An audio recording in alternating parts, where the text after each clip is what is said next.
am Dalina SIngh. I am a working practicing architect. My everyday is not the same. Normally, what we do is like we sit down and we do the brainstorming around the ideas and the designs around spaces. And then when we finally get approvals from our clients and we convince them around this, then we proceed on to the material selections, which can lead us from one shop to the other at times in search of certain kinds of fabrics, wallpapers, paint selections and stuff like that. So these are the things, like apart from just doing the brainstorming and conceptualizations on paper, on your softwares, you have to eventually do the site visits to understand a certain thing which is working as into a certain manner on paper, but it looks totally different on site, and then you have to come around with ideas trying to deal with the same. Actually the entire day goes like running around on calls, on phones, on your computers, on your software, then onto sites, doing site discussions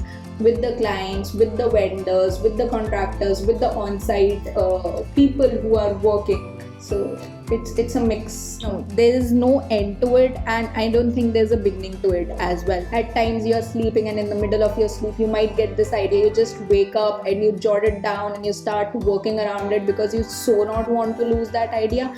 So it is not the mundane 9 to 5 kind of a job, because this is constantly ever changing, this is constantly ever growing. There are so many ideas, there are so many creatives that keep on coming into it on an everyday basis, and there's so much that you can do, like from one project to the other. There are so many contrasting changes that a client can ask you for, that a situation can ask you for. So there's so much for you to do. It is such a creative process that you cannot keep yourself boxed up into a particular time limit or a time zone and stuff like that. No, that is something that does not happen with us, thankfully.